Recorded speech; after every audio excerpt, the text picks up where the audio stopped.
Muy buenos días tengan todos mis hermanos, Dios les bendiga. Feliz año nuevo a todos. No hay mejor lugar para empezar un año que en la casa del Señor. Y hermanos, difícilmente pudiéramos tener un pasaje más intenso, más hermoso, más desafiante que este. Esto es lo hermoso de predicar, como ustedes saben. Aquí en Iglesia Bautista Trinidad predicamos expositivamente, secuencialmente. Este es el pasaje que Dios en su providencia nos está dando para iniciar el año, hermanos. ¿Y qué pasaje? Este pasaje se titula La misión de Jesús. El mensaje se titula La misión de Jesús. Y les invito a abrir sus Biblias en Marcos capítulo 8. Vamos a leer desde el versículo 31 hasta el final del capítulo 8 y vamos a leer el primer versículo del capítulo 9. Dice así la palabra del Señor. Y comenzó a enseñarles que le era necesario al Hijo del Hombre padecer mucho. Este es Jesús hablando, hermanos. Y ser desechado por los ancianos, por los principales sacerdotes y por los escribas, y ser muerto y resucitar después de 3 días. Esto les decía claramente. Entonces Pedro le tomó aparte y comenzó a reconvenirle. Pero él, volviéndose y mirando a los discípulos, reprendió a Pedro diciendo: Quítate delante de mí, Satanás, porque no pones la mira en las cosas de Dios, sino en la de los hombres. Y llamando a la gente y a sus discípulos les dijo: Si alguno quiere venir en pos de mí, niéguese a sí mismo y tome su cruz y sígame. Porque todo el que quiera salvar su vida, la perderá. Y todo el que pierda su vida por causa de mí y del Evangelio, la salvará. Porque, ¿qué aprovechará al hombre si ganare todo el mundo y perdiere su alma? ¿O qué recompensa dará el hombre por su alma? Porque el que se avergonzare de mí y de mis palabras en esta generación adúltera y pecadora, el Hijo del Hombre se avergonzará también de él cuando venga en la gloria de su Padre con sus santos ángeles. También les dijo: De cierto os digo que hay algunos de los que están aquí que no gustarán la muerte hasta que hayan visto el reino de Dios venido con poder. Oremos.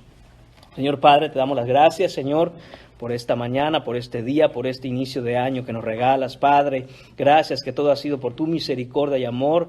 Padre mío, te pedimos que tu Santo Espíritu, Señor, nos convenza de justicia, juicio y pecado, Señor, que nos dé, Señor Padre, esa convicción firme en ti para seguirte, Señor, para mirar cuál es tu misión y a lo que viniste, Padre, y también que podamos seguirte como verdaderos discípulos tuyos, Señor, tomando nuestra cruz, negándonos a nosotros mismos, Señor, y siguiéndote hasta el final. Te lo pido, Señor, en el nombre de tu Hijo Jesucristo. Amén. Amén. Pueden tomar asiento, hermanos míos. Hemos hablado ya la semana pasada de la identidad de Jesús. Vimos que Pedro confiesa, hace la gran confesión y confiesa a Jesús como el Cristo, el Mesías prometido. En esta mañana hablaremos de la misión de Jesús, pero no solo de la misión de Jesús, que es muy importante entender, sino de las implicaciones de esta misión también para sus discípulos. Recordemos que los discípulos son aprendices, son estudiantes del maestro. De manera que a lo que el maestro ha venido tiene un efecto, tiene una implicación poderosa en la vida de los discípulos y los discípulos deben entender esto. Veremos que no solo es importante, mis hermanos, identificar a Jesús correctamente, eso ya lo ha hecho Pedro. Y espero que todos aquí también hayamos ya identificado a Jesús como quien es Él realmente. Él es el Mesías, Él es el Cristo prometido. Pero no solo eso es importante, sino también entender su misión. Si no entendemos la misión de Jesús, entonces, como discípulos de Él, si le seguimos, no le estaremos siguiendo en el camino que Él ha trazado. Muchos, hermanos míos, muchos afirman querer al Cristo Salvador y al mismo tiempo creer en la misión de Jesús, creer en el propósito de Jesús, pero en realidad, hermanos míos, es que no están determinados a seguir los pasos de Jesús tras la cruz del Calvario.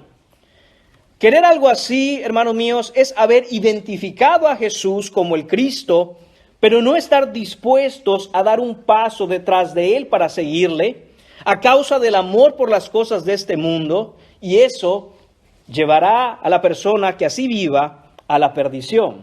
Ese es el estado, tristemente, de gran parte de la cristiandad en nuestros días. Las iglesias están llenas de gente que dicen amén y amén cuando se habla de quién es Cristo, pero no están siguiendo al amén que es Cristo.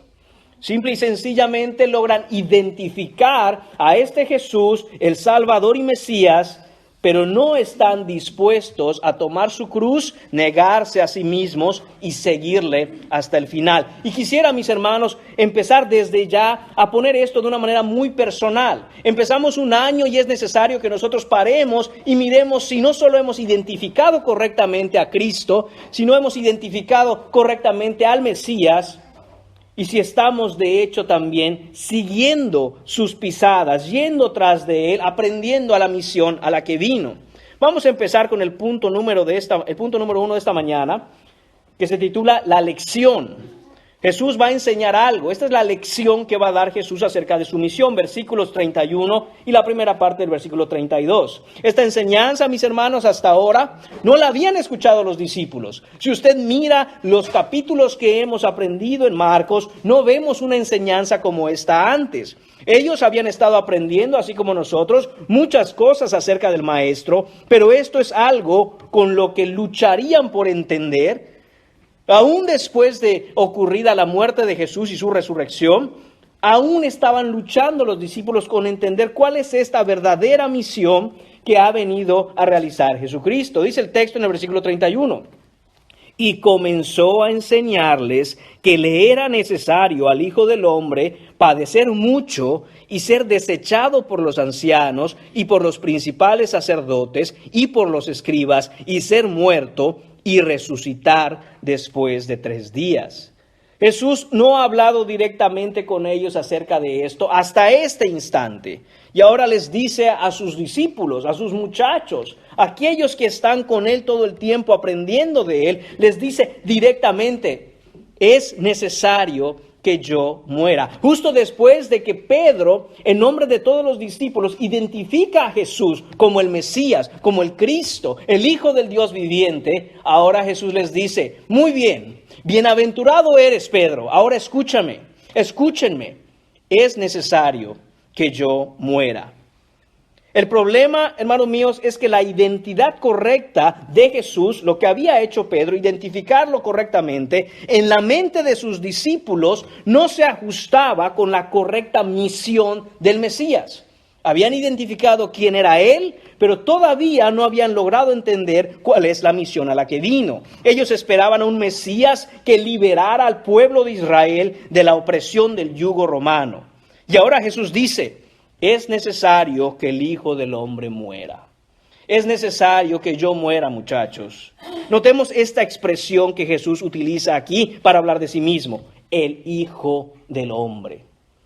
Esta expresión, hermanos míos, seguramente la han escuchado antes. Y quizá muchos de ustedes saben que cuando se dice el Hijo del Hombre se refiere a Jesús. Pero ¿de dónde viene? ¿Es que alguien miró a Jesús y empezó a llamarlo así? La verdad es que no. Jesús la usaba constantemente para referirse a sí mismo. Cuando Jesús quería hablar de su persona, cuando estaba predicando, cuando estaba enseñando, cuando hablaba con la gente, cuando hablaba con sus discípulos, por supuesto, Él utilizaba esta expresión para sí mismo, el Hijo del Hombre. ¿Será que Jesús la inventó? ¿Será que Jesús cuando empezó su ministerio dijo, ¿qué nombre será que suena bien para que me identifiquen? El Hijo del Hombre. La realidad es que no, hermanos míos. Estas son palabras del profeta Daniel en el capítulo 7, versículo 13. Estas palabras identifican al Mesías. Y si quiere, vaya conmigo o escúcheme. Daniel capítulo 7.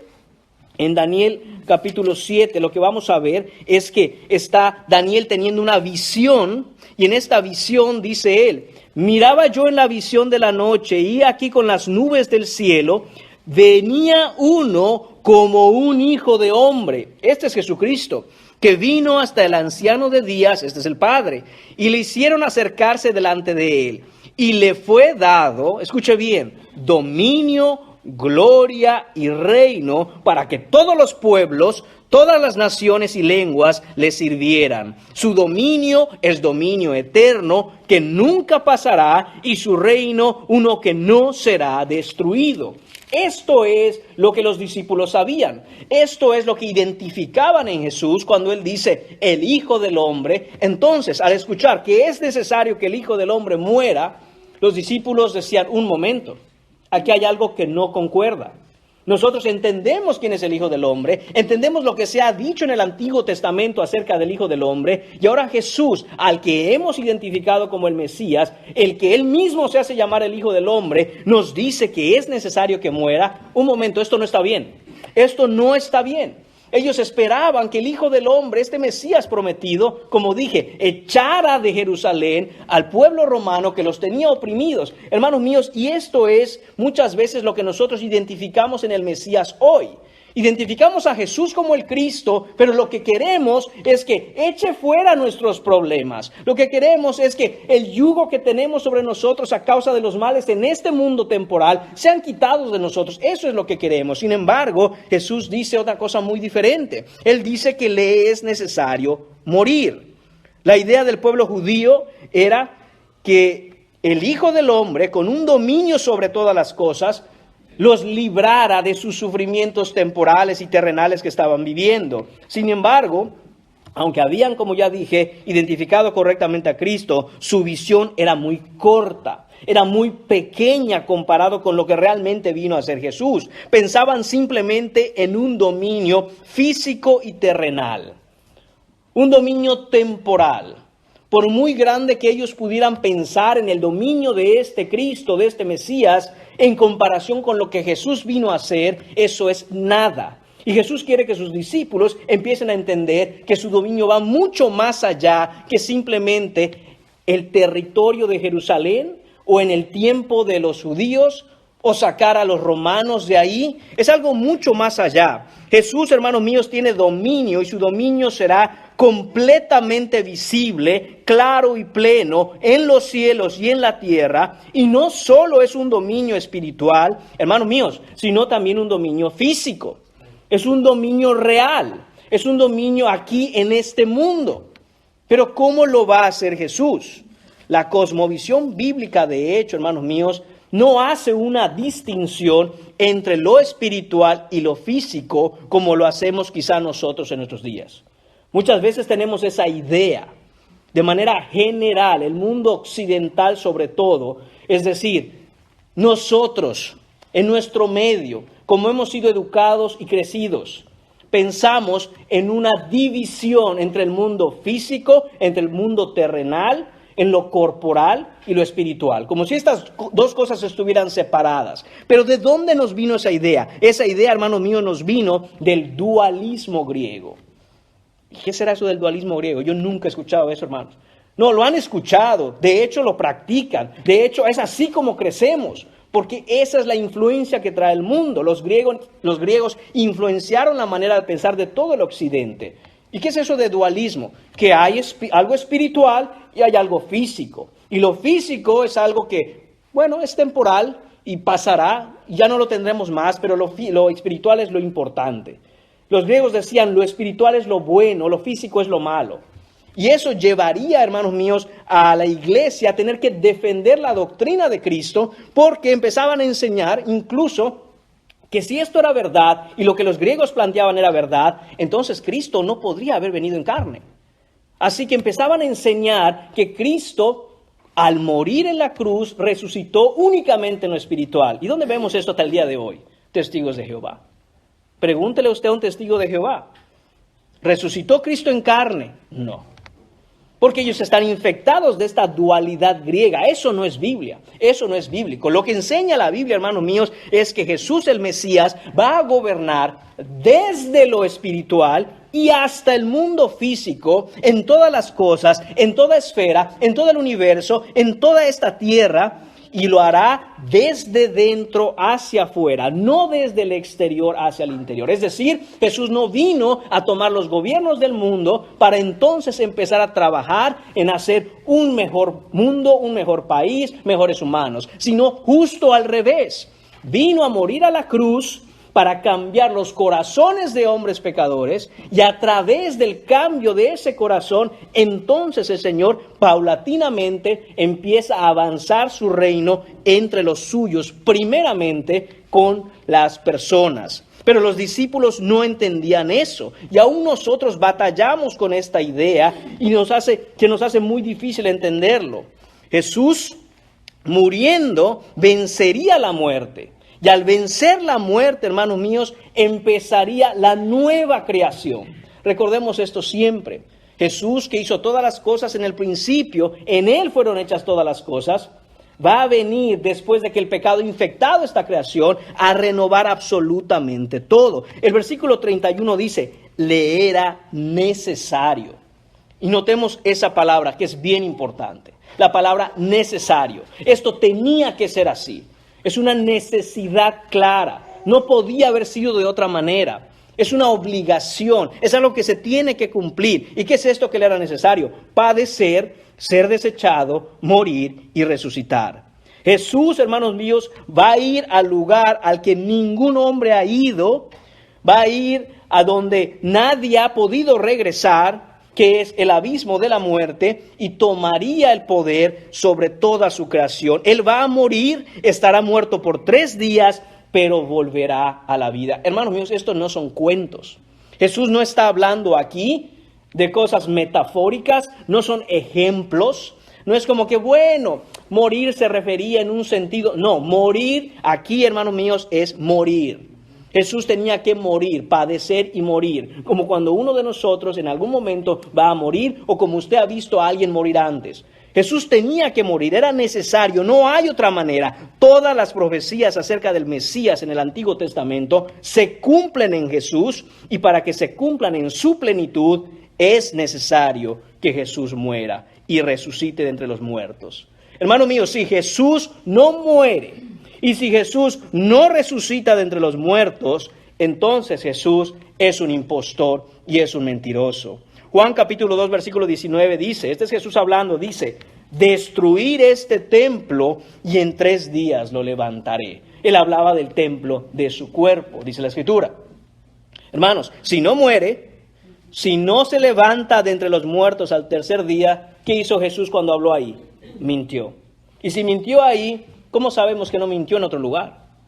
Hermanos, cada palabra en la Escritura ha sido cumplida por Jesús. Sabemos que Jesús dijo la verdad. Aquí, hermanos míos, Jesús no está hablando en parábolas. Jesús no está dando ejemplos ni imágenes. Aquí Jesús les está hablando directamente.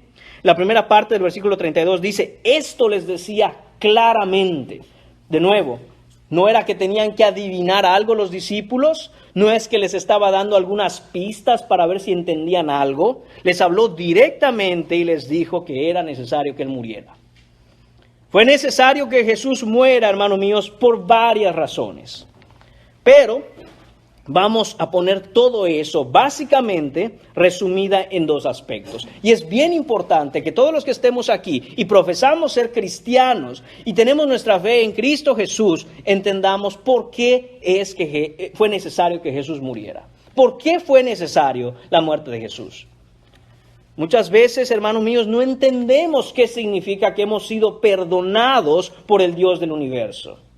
Pensamos que Dios nos mira y dice, bueno, has pecado, has violado la ley, has roto los mandamientos. Está bien, no pasa nada, te voy a perdonar.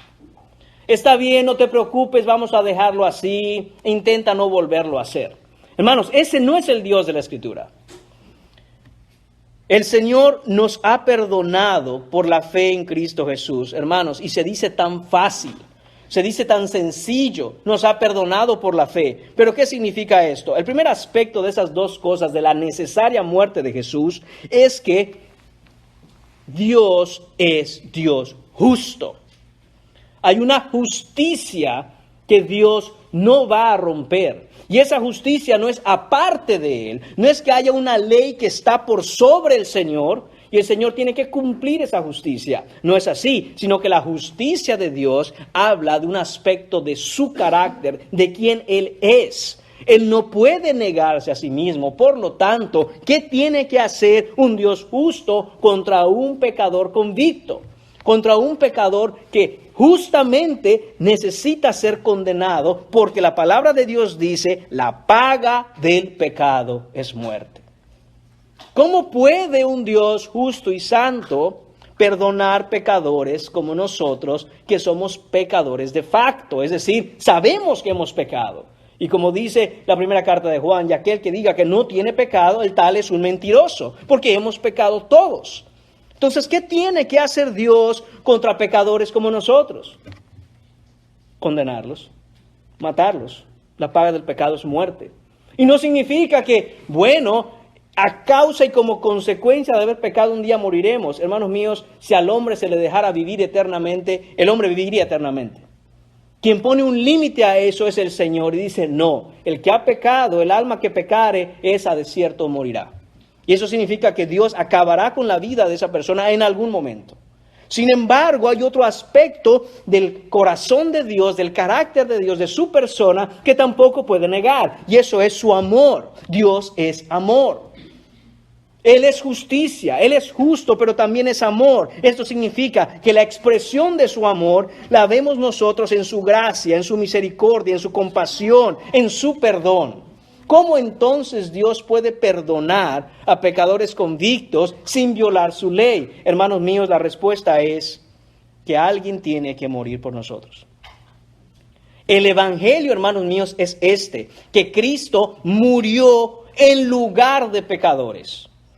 Y sólo así la justicia perfecta de Dios se cumple en Jesucristo, recibiendo la justa ira del Padre, y al mismo tiempo el amor de Dios, su gracia, su misericordia, su compasión y su perdón son expresados hacia nosotros, porque Él nos ha perdonado. Eso es el perdón bíblico. El perdón bíblico no es simplemente olvidémoslo, no pasó nada. Espera. ¿Y quién va a pagar por las ofensas contra el Dios Santo? Si no las vas a pagar tú, ¿quién las va a pagar? Y la respuesta nunca puede ser no, nadie, porque entonces Dios estaría rompiendo su justicia. Ese es el primer aspecto, hermanos míos, de la necesidad de la muerte de Jesús. Que alguien tenía que satisfacer la justicia de Dios pagando con su vida. Y el único que puede hacerlo es Cristo, porque es el único que en realidad tiene vida. No sirve una vida a medias, no sirve una vida infectada del pecado, no sirve una vida en donde todo lo que ha vivido esa persona es violar la ley. Necesitamos un sustituto que haya vivido la vida perfecta para poder hacer ese sacrificio agradable al Señor que iba a apaciguar su ira. Y entonces el amor de Dios puede ser derramado sobre nosotros. Ahora, hay una segunda cosa con respecto a la necesidad de la muerte de Cristo. Y esto es, hermanos míos, que Cristo vendría a restaurar todas las cosas. Escúchelo bien, hermanos míos. Vino a restaurar todas las cosas. ¿Qué significa restaurar o renovar? Que hay algo que no anda bien, pero que en un principio estuvo bien. Y ahora Cristo ha venido para reparar, para renovar, para restaurar aquello que no está bien, que desde un principio sí estuvo bien. ¿Y qué es eso, hermanos míos? Toda la creación. Toda la creación será restaurada, redimida por Cristo Jesús.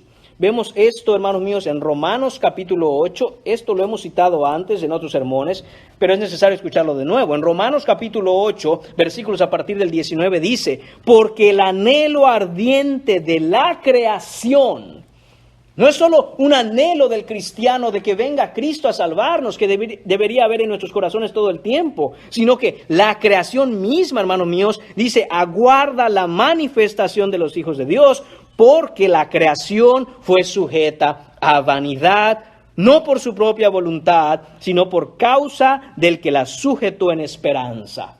¿De qué está hablando aquí, hermanos míos? En el jardín del Edén, cuando Adán peca, cuando Eva le da de comer a su marido y él come también con ella, ¿qué es lo que sucede? Viene una maldición sobre la creación. ¿Por causa de la creación misma? No.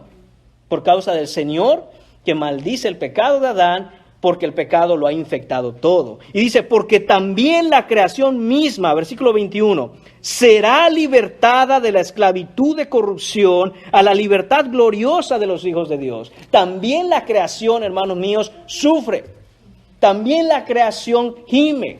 También la creación ha sido infectada del pecado. Quisiera que piense en el más hermoso paisaje que usted pudiera concebir en su mente. Quizá una puesta de sol, quizá, no lo sé, un lago a las orillas de una montaña, un bosque hermoso, los pájaros cantando, el arco iris detrás, lo que usted quisiera pensar acerca de la creación. Por muy hermoso que usted lo vea y por muy hermoso que de hecho es, eso ha sido infectado por el pecado. Si usted cree que eso es hermoso, y hermanos, lo es, imagínese cómo fue antes de que el pecado contaminara todo. Eso es, hermanos míos, lo que Jesús va a venir a hacer. ¿Ustedes creen que esto es hermoso? Espérense a que yo lo redima, porque esto no era así en el principio. Esto ya ha sido contaminado. Lo que podemos ver, hermanos míos, es que a pesar de los esfuerzos del maligno por destruir la obra de Dios, no puede borrar la hermosura, no puede borrar la firma, el diseño del divino Dios que ha hecho las cosas de una manera majestuosa. Imagínese si esto ha sido gravemente, radicalmente y profundamente infectado por el pecado. Y aún así lo vemos y decimos, wow, Señor, wow. Los científicos miran el cosmos y se asombran, ven las galaxias y quedan boquiabiertos. Y Jesús dice, y no era así cuando yo lo creé. Esto ya ha sido infectado. Esperen a que yo lo redima. Y dice el versículo 22, porque sabemos que toda la creación gime a una y a una está con dolores de parto hasta ahora. Y no solo ella, fíjese cuál es el punto aquí, no solo ella, sino también nosotros mismos que tenemos las primicias. Es decir, nosotros seremos los primeros que vamos a ser redimidos. Tenemos las primicias, dice el versículo 23, nosotros también gemimos dentro de nosotros mismos esperando la adopción, la redención de nuestro cuerpo. No solo redime nuestro espíritu, sino que a Él le pertenece también lo físico, nuestro cuerpo, y también lo redimirá y quitará de Él todo pecado. ¿Qué es lo que está haciendo Jesús y qué es lo que quiere que entiendan sus discípulos? Que yo no vine a redimir, dice Cristo, un pueblo en medio de Palestina llamado Jerusalén, y únicamente esa porción vamos a echar fuera de allí a los romanos que tienen la opresión sobre mi pueblo, sino que yo vine a redimir todas las cosas. Vámonos a Génesis, hermanos. Es necesario que veamos esto en el capítulo 3 de Génesis.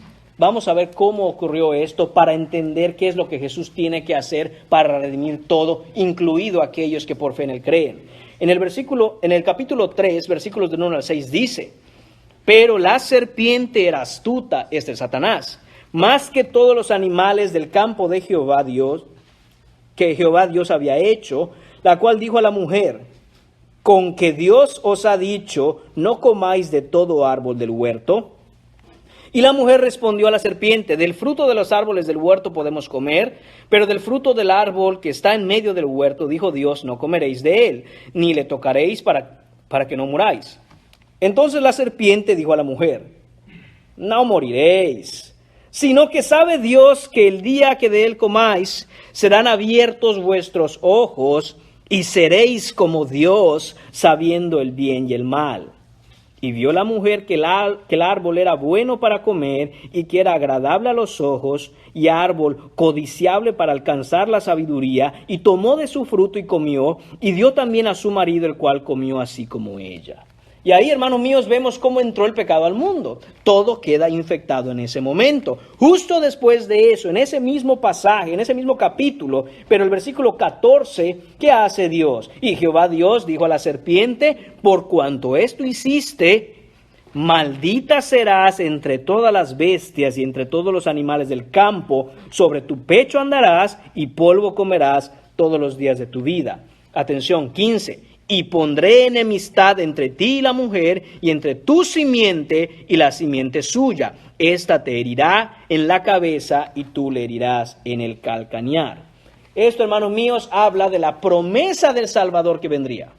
Esto habla, hermanos míos, del anunciamiento de que vendría uno, hijo de mujer, nacido de mujer, quien derrotaría a la serpiente. La serpiente ciertamente lo iba a morder y su veneno va a ser mortal. Pero la cabeza de la serpiente de esta forma iba a ser destruida. Ahora, versículo 24 en el capítulo 3 de Génesis. ¿Qué hizo el Señor con Adán y Eva?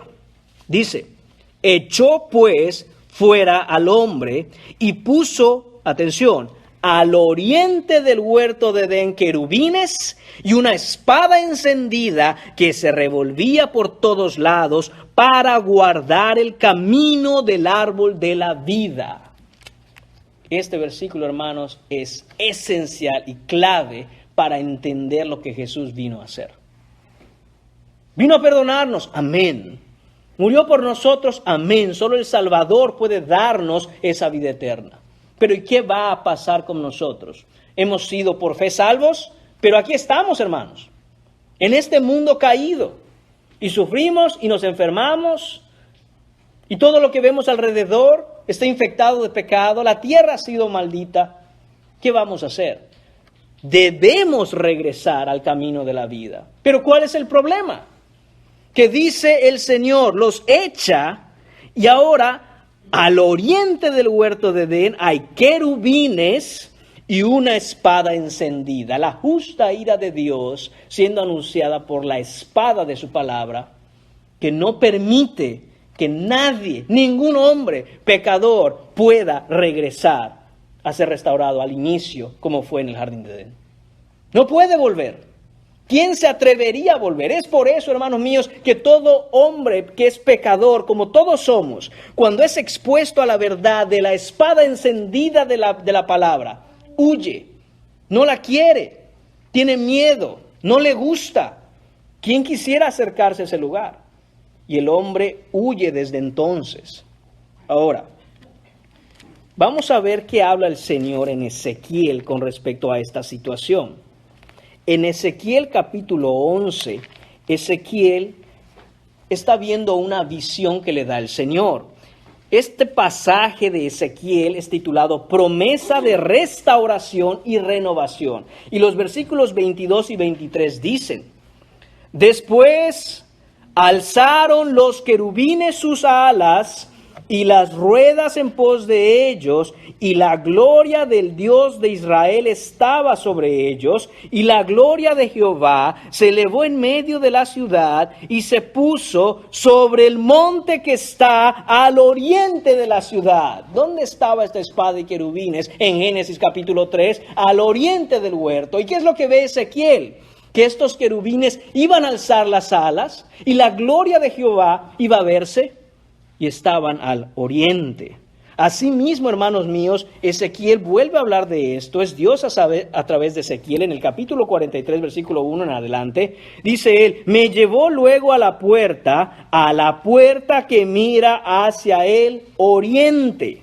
Y he aquí la gloria del Dios de Israel, que venía del oriente, y su sonido era como el sonido de muchas aguas, y la tierra resplandecía a causa de su gloria. Esto es lo que estamos mirando aquí. Ahora, no pierda de vista esto. Querubines y una espada encendida revolviéndose por todos lados al oriente. Ezequiel empieza a ver que hay una visión en donde los querubines levantan las alas y la gloria del Señor viene del oriente. Y en tiempos de Jesús, hermanos míos, Jerusalén estaba rodeada por una muralla con 8 diferentes puertas. Si nombramos estas 8 diferentes puertas, tomándolas desde el norte y en sentido opuesto a las manecillas del reloj, tenemos la puerta de Herodes, la puerta de Damasco, la puerta nueva, la puerta de Jaffa, la puerta de Sión, la puerta de Dum, la puerta del oriente y la puerta de los leones. Obviamente vamos a hablar de la puerta del oriente. La puerta del oriente es también llamada la puerta dorada, o la puerta de la hermosa, como nos dice Hechos capítulo 3, versículo 2. ¿Y a dónde da la puerta que está al oriente de la ciudad de Jerusalén? Hermano mío, si usted sale por esa puerta y camina un poco, encontrará el monte de los olivos, el Getsemaní. en donde Jesús estaría de rodillas, sudando gotas de sangre, diciéndole a su Padre: Señor, que pase de mí esta copa, pero no se haga como yo quiera, sino como tú quieras. Jesús, hermanos míos, es el hombre, Dios, que encarnó y se levantó de entre toda la humanidad para caminar el camino de la vida y llegar de nuevo frente a esa espada encendida que se revuelve por todos lados y ser en la cruz atravesado por ella para abrir el camino de la salvación, y todo aquel que camina detrás de él por fe junto a él podrá entrar de nuevo, si no, no. Eso es lo que vino a hacer Jesús, y con esto redimir todas las cosas. Solo Él es capaz de caminar ese camino, solo Él es capaz de ser atravesado por esa espada y después resucitar de entre los muertos. Resucitar de entre los muertos y reinar sobre todas las cosas, arrebatando el dominio que tiene Satanás sobre el pecado, el dominio que tiene Satanás sobre todo lo que infectó, y hacerlo todo nuevo. Solo Jesús puede hacer eso. Imagínese ahora cuando alguien dice que puede ser salvo por sus propias obras. Dios tenga misericordia de ellos. Nadie puede caminar el camino de vida y enfrentar a los querubines que están custodiando la puerta y la espada encendida de la palabra de Dios con toda su ira justa en contra del pecador. Solo Cristo es capaz de hacer esto. Y esto es, mis hermanos, regresando al pasaje de esta mañana, esto es lo que Jesús quiere que sus discípulos entiendan. Es necesario que yo muera. Yo soy el Mesías, yo soy el Cristo, bienaventurado eres, Pedro, hijo de Jonás. Ahora entiendan algo: para yo cumplir esto necesito morir. Esa espada tiene que atravesarme, pero voy a atravesar ese lugar y abriré el camino para ustedes. Por eso, hermanos míos, cuando Jesús fue crucificado, el velo del templo se partió. Entonces, ahora tenemos acceso al Padre en Cristo y solo en Cristo, y en nadie más que en Cristo. Solo Él es capaz de hacer esto. Ahora, vamos a ver qué pasa. Vamos a ver los discípulos que están pensando. Vamos a ver el valiente Pedro que dice al respecto. Punto número 2, la confrontación, versículos 32, la segunda parte de él, y el versículo 33. Aquí, hermanos míos, pareciera que Pedro ha tomado mucha confianza al dar la respuesta correcta acerca de la pregunta: ¿quién dicen vosotros que soy yo? ¿Quién es Jesús? Y Pedro dice: tú eres el Cristo, el Hijo del Dios viviente. Después de oír de la boca de su maestro, quizá esto que resonó en los oídos del buen Pedro: bienaventurado. Ahora siente Pedro que le puede enseñar algo a Jesús. Pedro siente o quiere enseñarle el Antiguo Testamento al maestro. Dice el versículo 32, la segunda parte del versículo 32, dice así: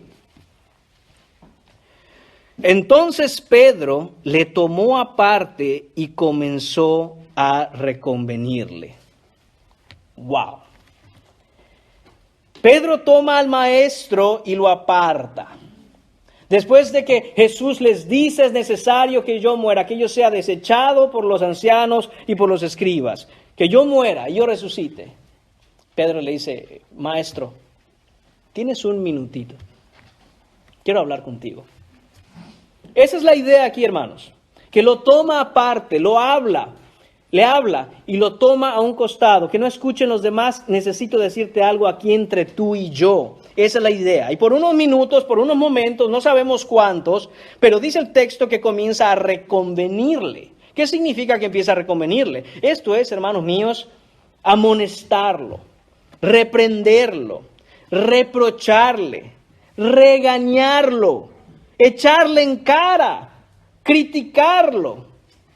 Esto es lo que está haciendo Pedro. Imaginemos esto: maestro, necesito hablar contigo. Lo lleva, lo aparta de los demás, y usted yo estoy seguro que sí. A usted le ha pasado, usted ha visto cuando los papás están en una situación donde los hijos no se están portando bien y están en público, y como que uno no quiere pegar los gritos así, hacer el escándalo, ¿verdad? Entonces le dice a sus hijos: ya te dije que te calles. Así como que no abres la boca, pero estás regañando al niño. Hermano, esto es lo que está haciendo Pedro. Jesús, ¿qué te pasa? No me puedes hacer esto. Acabo de identificarte como el Mesías. Me has dicho bienaventurado y ahora frente a todos dices que tienes que morir. ¿Qué te pasa, Jesús? Lo he dejado todo, te he seguido, he renunciado a mi trabajo, he renunciado a mi familia, he ido a predicar, hemos hecho todo lo que has dicho y ahora dices que así de la nada simplemente que te vas a morir. Estás mal, Jesús. Estás saliéndote de todo lo que nosotros teníamos en mente. Todo lo que estábamos yendo muy bien, ya eres famoso, la gente te sigue, has hecho milagros. Jesús, si nosotros organizamos algo, sacamos al Imperio Romano. Estoy seguro que sí. Esto es lo que está haciendo Pedro, hermanos míos. De nuevo, estas palabras son para darle una idea. No vaya a pensar que son exactamente las palabras que dijo Pedro, pero es para darle una idea de qué está haciendo Pedro. Lo está reconviniendo, lo está reprendiendo, está hablando con él de una manera en donde lo está regañando. Un Mesías, ¿de qué me sirve un Mesías muerto? Ese es el punto que está haciendo Pedro. Vienes a liberarnos. ¿Cómo nos vas a liberar si estás muerto? Pedro piensa que es imposible que siendo él el Mesías, él vaya a morir y entonces ¿qué van a hacer? Lo que está sucediendo aquí es esta discusión en voz baja entre dientes. Aquí vemos lo duro que debió de ser para Pedro y para los discípulos oír por primera vez de la boca del maestro que él se iba a morir. Ellos no lo pueden creer. No cabe en sus mentes. Imagínese usted, hermano. Imagínese usted, hermano. A ver, pero si lo bello de esto, el gozo que tengo es que tú eres el Salvador y estás con nosotros y ahora me dices que te vas a morir y nos vas a dejar así como así. Tanto que Pedro da el paso de decir estas cosas.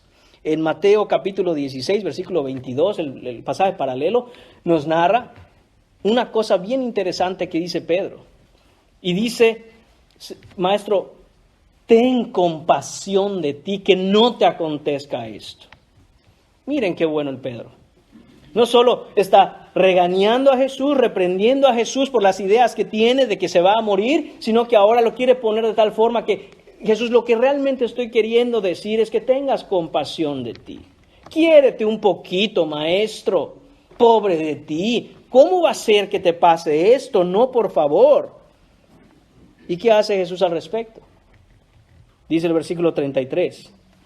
Pero él, es Jesús, volviéndose y mirando a los discípulos, reprendió a Pedro diciendo, quítate delante de mí, Satanás, porque no pones la mira en las cosas de Dios, sino en la de los hombres. El mismo Pedro, que acaba de ser bendecido, le acaban de decir, bienaventurado Pedro, hijo de Jonás, minutos después, Jesús le dice, apártate de mí, Satanás. Satanás. Y le dice el Señor, ¿por qué? No es solo que el Señor está molesto, dice, porque no pones la mira en las cosas de Dios, sino en la de los hombres. ¿Cómo nos parecemos a Pedro, hermanos míos?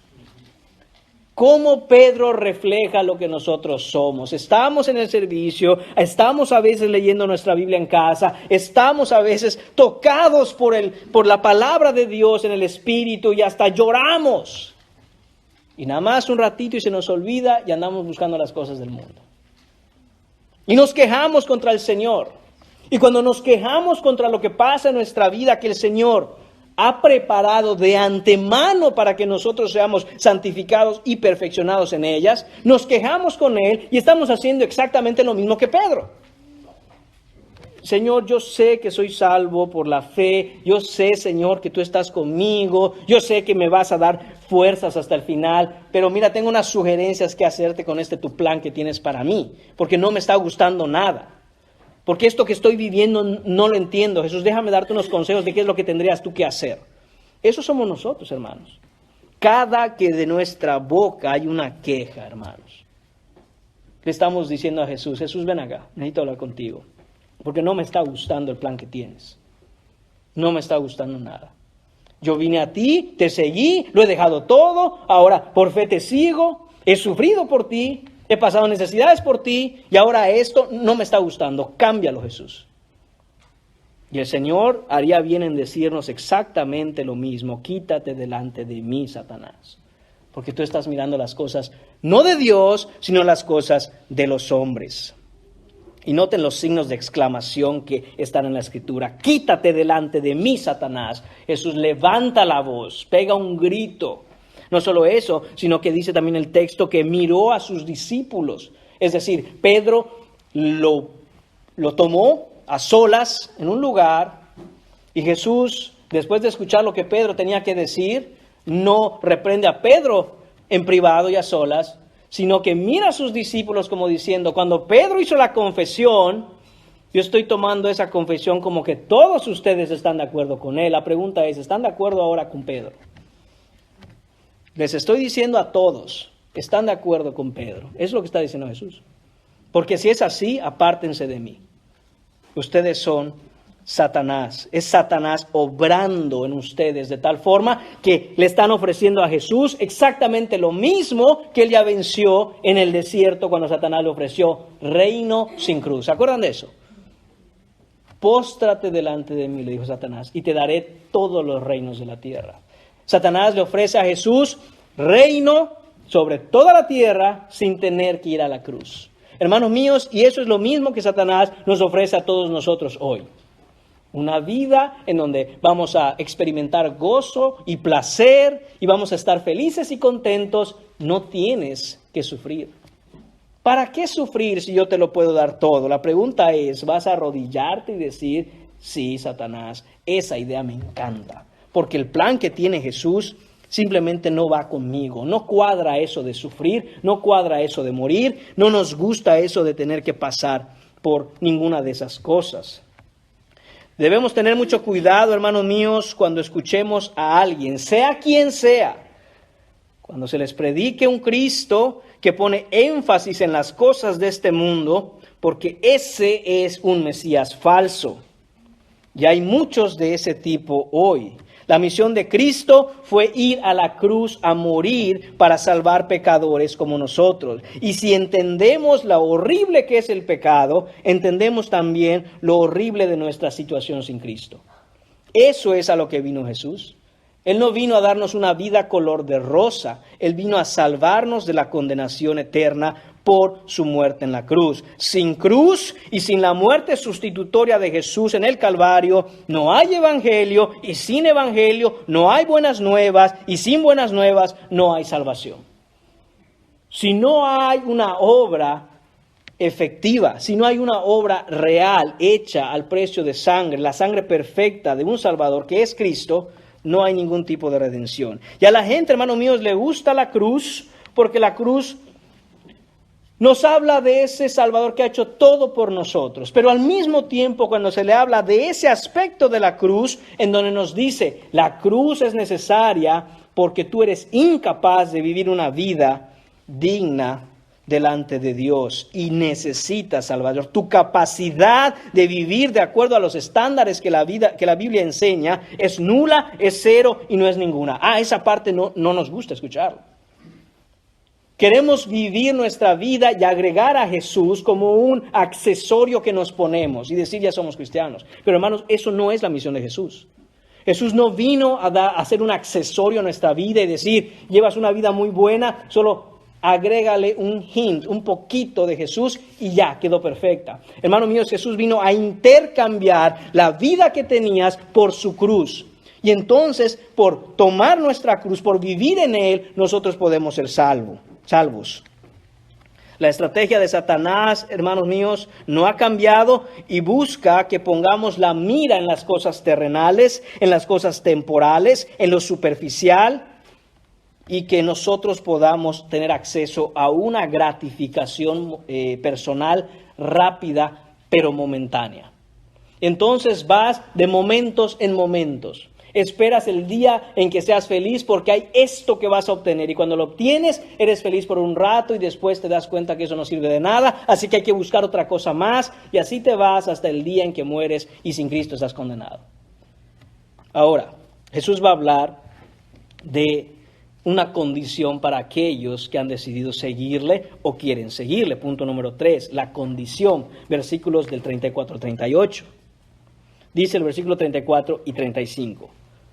Y llamando a la gente y a sus discípulos les dijo, si alguno quiere venir en pos de mí, niéguese a sí mismo, y tome su cruz y sígame, porque todo el que quiera salvar su vida, la perderá. Y todo el que pierda su vida por causa de mí y del Evangelio, la salvará. Esta, hermanos míos, es probablemente la condición para ser discípulo de Jesús, seguidor de Jesús, es el requisito para ser cristiano que más se olvida. Para ser cristiano se habla de muchas cosas, de empezar a llegar a la iglesia, y eso es necesario. Se habla de ser miembro de una iglesia y estar conectado al cuerpo de Cristo. Amén, eso es necesario. Eso es una evidencia de que Cristo te ha cambiado el corazón y ahora amas al pueblo de Dios y te gusta estar entre el pueblo de Dios. Para ser cristiano se dice que, bueno, necesitas una profesión pública, hay un bautismo. Amén, es necesario. Pero se nos olvida que tenemos en este texto, en la mañana de hoy, la condición fundamental para ser discípulo de Jesús. En otras palabras, tú puedes hacer todo lo demás que hemos mencionado y no hacer esto y tú no eres cristiano. No importa si te bautizaste, no importa si empezaste a llegar a la iglesia, no importa si hiciste una oración con el pastor o con un hermano, nada de eso importa sin esto primero. Es necesario, hermanos míos, como dice Jesús aquí, si alguno quiere venir en pos de mí, si alguno quiere seguirme, es decir, la puerta, la invitación está abierta para el que quiera venir. Dios no hace acepción de personas, no dice tú sí, tú no, mira tú tal cosa, tú no vienes. Dice, si alguno quiere, la condición aquí para empezar es que uno quiera. Si uno quiere venir a Cristo, si uno quiere seguirle, ir en pos de Él, hay algunas cosas que tienes que hacer. Y dice, niéguese a sí mismo y tome su cruz y sígame. Note esto, cuando vemos, si alguno quiere venir en pos de mí, eso es lo mismo que seguir. Y termina ese versículo diciendo, y sígame. Entonces, si quieres seguirme, sígueme. Si quieres venir en pos de mí, hazlo. Si quieres ir tras Jesús, ve tras Jesús. Pero en medio de esas dos cosas hay dos condiciones. Y la primera es, como estamos viendo aquí, ¿qué cosa? Dice, negarse a sí mismo y tomar la cruz. Este es el par de requisitos o la condición de manera general del cristiano. Y esto no es un requisito solo para algunos, sino para todos y para cualquiera que quiera seguirle. Por eso empieza el versículo 34 diciendo, y llamando a la gente. Quiere decir, hermanos míos, que en la pausa que habían hecho Jesús y sus discípulos camino a Cesarea de Filipo, no solo estaban ellos, sino probablemente, como se hace hasta el día de hoy cuando uno va de viaje, no se para en cualquier lugar. Quizá encuentra uno una estación de gasolina y ahí se para y hay otra gente. Lo mismo están haciendo ellos. Están camino a Cesarea de Filipo y probablemente encuentran un lugar en donde la gente acostumbraba a hacer una pausa para a veces comer, a veces beber agua, descansar. Y entonces está con sus discípulos, pero hay más gente. Y Jesús para todo y empieza a hablarle no solo a sus discípulos, sino a la gente que está alrededor. Y es cuando les dice esto. Si alguno de ustedes, y eso nos dice hoy el Señor a todos los que estamos aquí, hermanos. Todos los que estamos sentados en esta mañana hoy aquí, desde el predicador hasta el último hermano que está en esa puerta, nos dice el Señor, si alguno quiere, si alguno de ustedes aquí quiere seguirme, niéguese a sí mismo y tome su cruz. Niéguese a sí mismo. ¿Qué significa esto? Es un llamado a todos, es un llamado a los discípulos, es un llamado a la gente que escucha. Significa, hermanos míos, mi vida ya no se trata de mí. Si quiere seguir a Jesús, tiene que entender que su vida ahora no se trata de usted. Su identidad, sus planes, sus metas, sus logros, lo que usted quiere, lo que usted busca, lo que usted persigue, lo que usted pueda lograr, ya no sirve de nada, renuncia a ello. Pare con el yo, mi, mis planes, mis metas, mi esto, mi lo otro, mis necesidades, yo soy el centro de mi vida. Dice Jesús, pare usted con esto. El egoísmo, el egocentrismo está arraigado de una manera profunda y natural en el corazón del ser humano. Está tan arraigado, mis hermanos, que cuando se le dice, niégate a ti mismo, el ser humano natural dice, no, yo no. esto no es para mí, muchas gracias. Ustedes ya están llevando esto a una cosa muy exagerada. Yo quiero ese Cristo de accesorio. Yo quiero ese Cristo que puede ayudarme cuando yo lo necesite. Yo quiero ese Cristo que es como una caja de herramientas que tengo guardada allí en la casa y cuando pasa un problema voy a la caja de herramientas y saco la herramienta y la uso y la vuelvo a guardar. Ese es el Cristo que me interesa. Entonces usted pudo haber identificado a Cristo como el Mesías, pero no ha entendido su misión y mucho menos está dispuesto a seguirle. Nadie necesita, hermanos míos, un libro titulado Aprenda a ser egoísta en 5 sencillos pasos. ¿Sabe por qué no existe ese libro? Porque nacemos con una capacidad de expertos en ser egoístas. Nadie necesita ese libro. Usted no puede ir a la librería y decir, mire, estoy tratando de ser egoísta, pero no me sale. Tendrá un libro que me recomiende, algunos consejos para yo poder ser más egoísta. Te van a decir, eso no existe. Porque usted es egoísta así como vino. Si no, ve a los niños, tienen un juguete, lo tiran por allá. Viene otro niño, lo agarra, ¡ay, mi juguete! ¿Por qué? Por el egoísmo que hay en nuestro corazón. Los libros más populares hoy, hermanos míos, son acerca de autorrealización y autoestima. ¿Por qué será que esos libros se venden como pan caliente? ¿Por qué será que esos libros son bestsellers? Hermanos, muy sencillo. Porque esos libros le dicen a usted, ¿sabe qué? Es bueno ser egoísta y usted lo está haciendo muy bien. ¡Ánimo! Siga perfeccionando el arte del egoísmo en su vida. No se ponga triste, lo está haciendo bien. Y dice uno, es verdad. De verdad que yo valgo oro. Soy un campeón. Soy el campeón del egoísmo. Y eso es lo que el mundo aplaude. Eso es lo que el mundo le grita. No se deprima. No se deprima que usted es un campeonazo en el arte del egoísmo. Para algo sirve, para ser egoísta. El problema, mis hermanos, es que aunque el mundo aplauda eso, Cristo condena eso. Y usted tiene que decidir si va a agradar al mundo o va a agradar a Jesús. Así de sencillo. Si usted va a vivir para el mundo o va a vivir para Cristo. El mensaje, hermanos míos, a los que desean seguir a Cristo es claramente todo lo opuesto que el mundo dice. Mientras que el mundo dice, téngase amor, tenga compasión de usted, tenga buena autoestima, autorrealícese, persiga sus sueños, escucha su corazón. Jesús dice, niéguese a usted mismo, niéguese quien usted es, tome su cruz y sígame. Dice, tome su cruz. Esa es la segunda condición. No solo debe negarse a sí mismo, sino debe tomar su cruz. Ahora, Jesús no nos dice, hermanos míos, tome su cruz, porque yo lo digo. Él podría decirnos eso, hermanos, y Él estaría en perfecta condición de hacerlo. Él podría decir, tome su cruz, niéguese y sígame, porque yo soy el Señor y se lo digo. Sin embargo, el Señor, como un Padre amoroso, nos explica las razones por las cuales es necesario y es bueno seguirle. Es bueno negarnos y es bueno tomar nuestra cruz. Tome su cruz. ¿Qué era la cruz en los tiempos de Jesús? Note cómo el versículo dice, el versículo 35, porque, va a dar una explicación Jesús de por qué esto es necesario. Después en el versículo 36, porque, va a volver a explicar algo Jesús. Versículo 38, porque Jesús va a dar 3 diferentes razones o motivos por los cuales debemos negarnos a nosotros mismos, tomar nuestra cruz y seguirle. La cruz que era en los tiempos de Jesús, hermanos míos, no era ningún tipo de adorno, no era una pieza de joyería, no era un par de aretes, no era una cadenita en el pecho, no era un adorno en el llavero. La cruz en los tiempos de Jesús era un horrible instrumento de ejecución, la forma más horrible de ser sentenciado a muerte por parte del gobierno romano. Hermanos míos, los romanos perfeccionaron el arte de ejecutar personas y era tan horrible que había una ley entre el pueblo romano que prohibía crucificar a un romano, porque decían, esto es para los demás, no para los ciudadanos romanos. Es tan horrible que lo sufran los extranjeros, no nosotros. Entonces, si usted era ciudadano romano, al menos podría tener, no importa qué tipo de criminal usted fuera, podría tener la seguridad de que simple y sencillamente por el hecho de ser romano y la cruz haber sido inventada por los romanos, usted no iba a ser crucificado.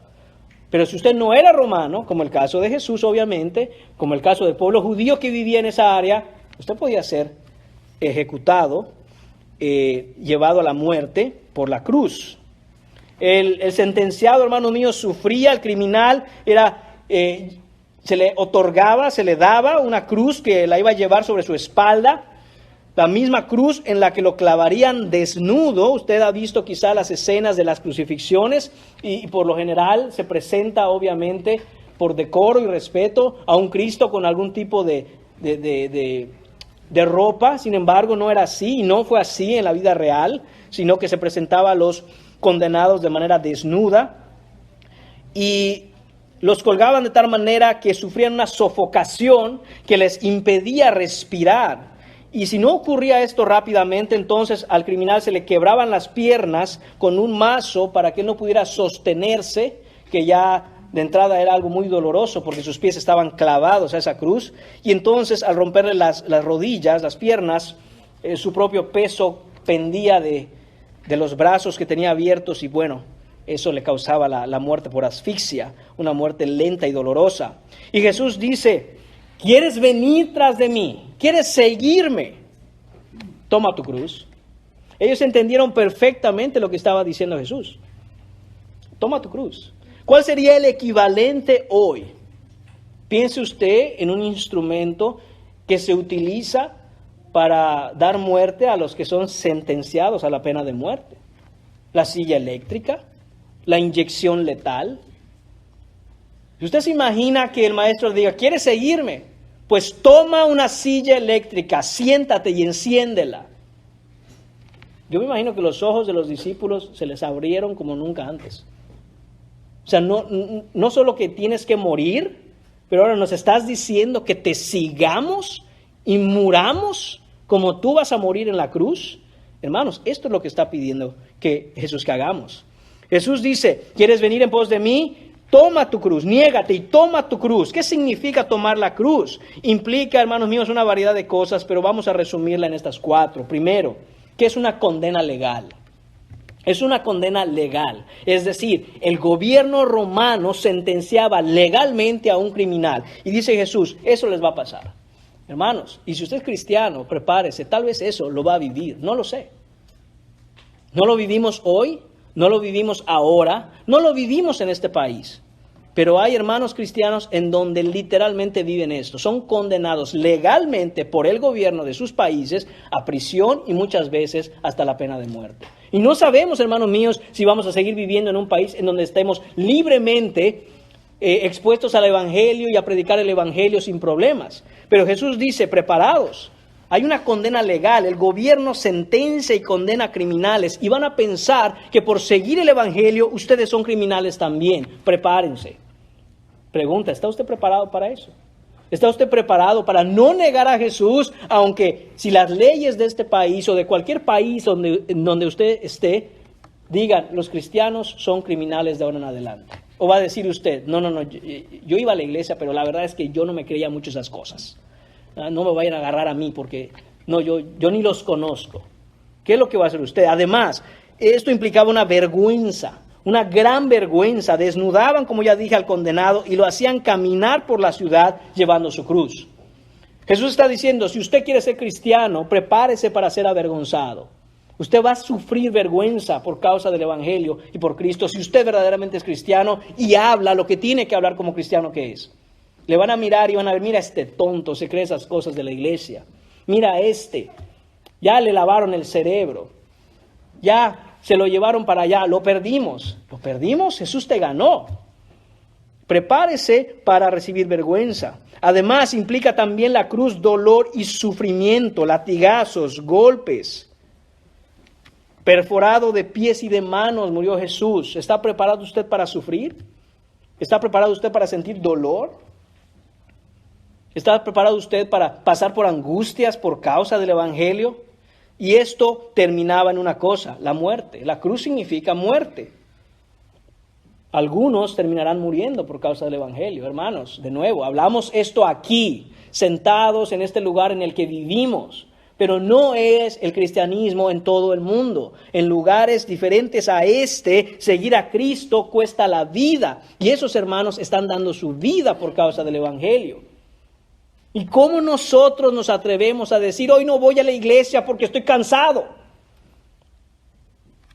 hermanos dicen, yo voy a la iglesia aunque me encuentren y me maten, pero yo voy a ir a la iglesia. Si usted no está haciendo esto, no le voy a engañar, usted no está siguiendo a Jesús.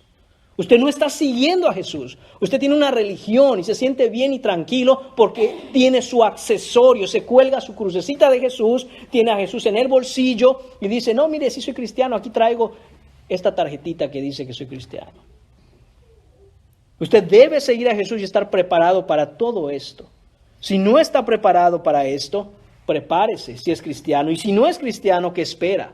Debemos cargar nuestra cruz hoy, estar dispuesto a enfrentar estas cosas hoy. Problemas legales con el gobierno si es necesario, cárceles, multas, sanciones, pasar por vergüenzas, experimentar dolor y sufrimiento, incluso morir. Y todo esto es lo que dice el versículo 35. Y además, no es solo sufrir por sufrir, dice, por causa de Cristo y del Evangelio. No se trata de que usted se metió en problemas y está sufriendo y dice, seguro estoy sufriendo porque soy cristiano. No, usted muchas veces sufre precisamente por no hacer lo que Cristo dice. No es de eso que está hablando Jesús. Está hablando cuando usted se pare firme a defender la palabra de Dios y el Evangelio, la gente hablará mal de usted. La gente hablará a sus espaldas, le criticará. Pero usted tiene que estar tranquilo de decir, no, yo voy a seguir en Cristo.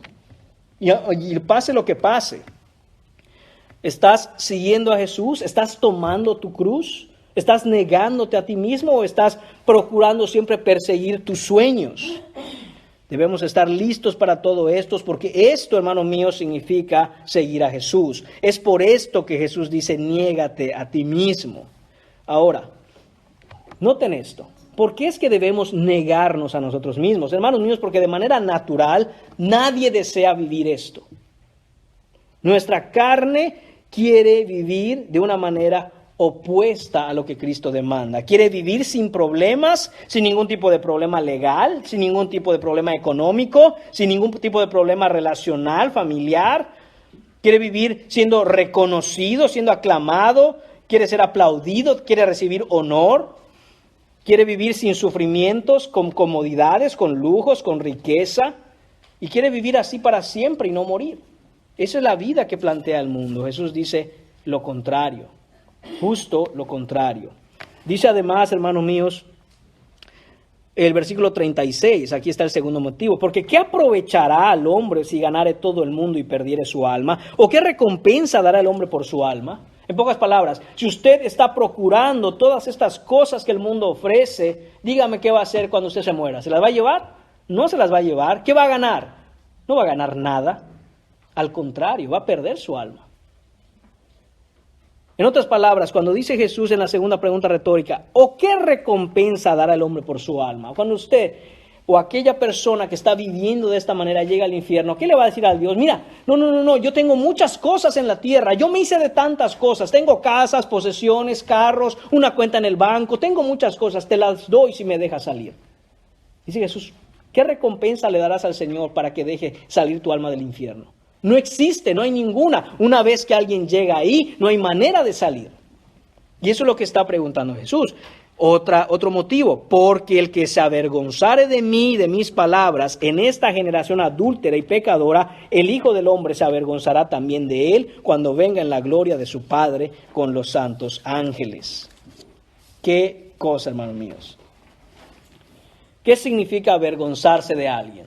Significa, no quiero que me identifiquen con él. No quiero que me relacionen con él. No quiero que digan que vengo del mismo lugar o que hablo el mismo idioma o que vengo del mismo contexto o que soy de la misma familia. Que yo no tengo nada que ver con él. Eso es avergonzarse de alguien. Y dice Jesús, cuando ustedes buscan las cosas de este mundo y niegan lo que es verdaderamente importante, que es la palabra de Dios, el Evangelio y Cristo mismo, ustedes se avergüenzan de mí, no quieren que nos relacionemos de ninguna manera. Ok, no se preocupen. El día que yo venga en gloria con mi Padre, yo me avergonzaré de ustedes también. Es decir, yo mismo diré, no, yo no tengo ninguna relación con esa persona. Y lo más importante de este versículo, hermanos míos, es que dice, porque cuando buscan el aplauso de la gente, cuando ustedes buscan el reconocimiento y la aceptación de la gente, usted está buscando la aceptación de esta generación adúltera y pecadora. La idea aquí, hermanos, es un hombre o una mujer que seduce y engaña a alguien casado o casada, y este o esta se deja llevar por sus propios deseos y adultera traicionando a su esposo o a su esposa, cometiendo así un pecado horrible. Eso es lo que está diciendo el Señor. Dice, esta generación adúltera y pecadora. Cuando usted va detrás de esas cosas, y usted dice, yo soy cristiano, pero ando buscando aquellas cosas del mundo, ando buscando los deseos de mi corazón, ando buscando mi autorrealización, ando buscando y pensando en mí mismo. Usted dice, usted le está dando gusto, usted está de acuerdo con lo que esta generación adúltera y pecadora quiere, usted está adulterando. El Señor nos está diciendo algo bien duro aquí. Esta generación en la que vivimos así es. Busca el cristiano y busca que el cristiano traicione a su Señor. Busca que la iglesia, la esposa de Cristo, adultere contra su esposo, su Salvador y su Señor. Y todo para obtener la aprobación del mundo. Todo esto para que el mundo aplauda al cristiano. Cuidado con ir tras de esas cosas, hermanos. Y por último, vamos a ver el último versículo, punto número 4, el anuncio. Dice, también les dijo, de cierto os digo, que hay algunos de los que están aquí que no gustarán la muerte hasta que hayan visto el reino de Dios venido con poder. Jesús está haciendo aquí referencia a probablemente el segundo milagro más grande en todo el Nuevo Testamento después de la resurrección, y esta es la transfiguración de Jesús. Eso lo veremos el próximo domingo. Él está hablando aquí de que ustedes quieren saber que todo lo que he dicho es cierto. Algunos de ustedes se darán cuenta en unos días. Es lo que está diciendo Jesús. Ustedes verán el reino de Dios venido con poder. Y ahí vamos a parar. Es el último versículo de esta mañana, pero quisiera que se quede de alguna manera expectante de lo que Jesús está anunciando aquí. Dice, van a ver que todo lo que he dicho es cierto y de que yo soy quien digo ser, yo soy el Cristo, yo soy el Mesías, yo soy Dios hecho hombre y todo lo que he dicho es verdad. Porque después de este llamado, hermanos míos, no solo a entender la misión de Jesús, sino de seguir a Jesús, la pregunta es, ¿usted cree que es difícil seguir a Jesús? Si usted cree que es difícil seguir a Jesús, hermanos míos, déjenme decirles que están equivocados. No es difícil seguir a Jesús, es imposible seguir a Jesús en los términos que Él pone. Es imposible vivir así para el hombre natural. Es necesario que nazcamos de nuevo por el poder del Espíritu para que el Señor nos fortalezca en fe, nos sostenga y nos haga caminar tras de Él como sus discípulos verdaderamente. Y si tú no has puesto tu fe en Jesucristo y piensas, voy a intentar hacer todo esto para un día yo ser cristiano, te voy a decir una cosa, estás condenado. Has perdido antes de empezar la carrera. Porque no lo vas a lograr, nadie lo ha logrado. Solo se puede lograr por la fe en Cristo, por creer que el Señor es quien pone así el querer por el hacer, por su buena voluntad, y solo Él es capaz de producir frutos dignos de arrepentimiento en nuestro corazón, en nuestra vida, y transformarnos y santificarnos, todo para su gloria. No es por nosotros, no es por lo que yo hago, lo que tú haces, es porque el Señor le place tomar pecadores arrepentidos que creen que Él es el Cristo, que vino a morir por pecadores como nosotros y resucitó de entre los muertos y regresará. Si tú no has creído esto, déjame decirte que tú no estás yendo tras de Jesús en el camino de la vida a ser restaurado y renovado un día por completo. Y te invito, te animo, te exhorto, te pido que lo hagas pronto, que lo hagas ya. Cree en Cristo Jesús para salvación, solo por la fe, y no te pierdas. Oremos. Señor Padre, te damos las gracias, Señor, por esta mañana. Te damos las gracias por tu palabra. Gracias, Señor, porque en tu misericordia y amor nos mandaste a tu Hijo único, Señor, al Señor Jesucristo. Gracias, Padre, porque en Él tenemos la esperanza, Señor. Tenemos la certeza de tener vida eterna, Señor, en Él. Padre, ayúdanos a ser transformados por tu evangelio. Ayúdanos a ser transformados por tu palabra, Señor, y que podamos seguirte hasta el final. Te lo pedimos en el nombre de Jesús. Amén.